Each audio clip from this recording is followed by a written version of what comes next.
Bonjour! Dans cette vidéo, je vais vous présenter le module tri de médias de la plateforme Possède. Donc le module tri de médias, qu'est-ce que c'est? C'est un module qui permet donc, comme son nom l'indique, de faire trier des médias aux élèves, c'est-à-dire de répartir des vidéos, des images ou des textes dans des catégories que vous aurez prédéfinies. Donc dans cette vidéo, je vais d'abord vous faire un petit tutoriel technique pour montrer comment mettre en place concrètement l'activité sur la plateforme. Et ensuite, je donnerai quelques conseils pédagogiques quant à la meilleure utilisation possible du module en classe. Alors, pour utiliser le module tri de médias, je dois avoir uploadé les médias qui m'intéressent dans la bibliothèque de médias. Une fois que j'ai fait ça, je peux éditer les pages de mon parcours. Dans la liste des modules, je choisis donc tri de médias que je fais glisser en bas. Je peux modifier le bandeau titre ici, taper une consigne à destination des élèves, donc là par exemple tri les médias mettons. Ensuite donc pour insérer les médias qui m'intéressent, j'ai ici les boutons ajouter une vidéo, donc qui me permettent d'ajouter une vidéo stockée dans la bibliothèque de médias. Je peux aussi ajouter une image si je préfère, par exemple ici j'ai des textes au format image ou une image. Donc pour cet exemple, je vais ajouter des vidéos. Donc j'ajoute autant de vidéos que je veux. Et une fois que j'ai inséré toutes les vidéos qui m'intéressent, je peux créer les catégories dans lesquelles les élèves vont devoir classer les médias. Donc par exemple, ici je vais choisir des catégories positionnelles toutes simples. Donc voilà, par exemple là, argument pour le bio et argument contre le bio. Voilà, une fois que j'ai fait ça, mon module tri de médias est prêt. Si je reviens à la page de description de mon parcours, je peux le visualiser.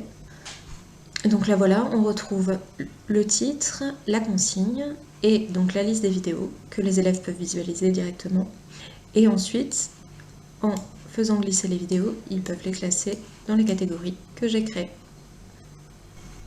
Alors on va maintenant passer aux recommandations pédagogiques. Donc comment faire trier les médias aux élèves? Alors déjà pourquoi leur faire trier des médias? Alors dans les études qui ont été menées au sein du projet d'IMED, on a pu voir que l'activité de tri de médias permettait d'améliorer la qualité des écrits argumentatifs des élèves. Donc concrètement, améliorer la qualité des écrits argumentatifs, ça veut dire que les élèves ont cité et mémorisé plus d'arguments dans les textes argumentatifs qu'on leur a demandé de produire après avoir réalisé l'activité de tri, que les élèves qui n'avaient pas réalisé l'activité de tri. Donc ils ont cité et mémorisé plus d'arguments à court terme, quand ils ont fait les textes, mais aussi à moyen terme, quand on leur a demandé une semaine après de redonner des arguments. Donc ça peut être intéressant. Donc comment faire trier les médias? Alors, on peut proposer un tri qui est positionnel. Par exemple, dans l'exemple que je viens de donner pour le tutoriel technique, argument pour le bio, argument contre le bio, ou un critère de tri thématique. Donc par exemple, si on reprend la question du bio, il peut y avoir des arguments qui sont relatifs à la santé, des arguments relatifs à l'environnement, au prix, etc. Alors voici un exemple d'activité de tri.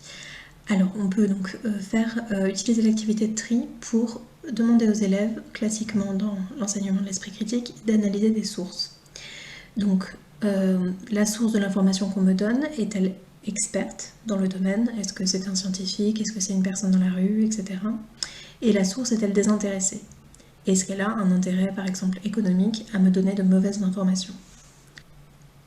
Et une deuxième activité possible, ce serait le classement selon le niveau de preuve.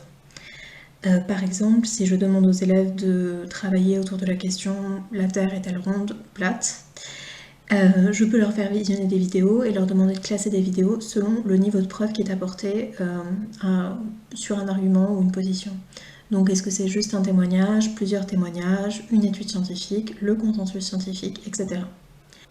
Voilà donc deux exemples d'activités qu'on peut faire réaliser aux élèves dans le cadre du tri de médias qui devrait donc leur permettre d'améliorer la qualité des écrits argumentatifs ou en tout cas la mémorisation des arguments qui ont été cités dans les vidéos ou dans les textes. Pour aller plus loin, vous pouvez retrouver une courte bibliographie avec la thèse de Colin Lescarré qui a travaillé sur le projet d'IMED et aussi un rapport de l'Éducation nationale sur lequel je me suis basée pour rédiger ces recommandations. Merci pour votre attention.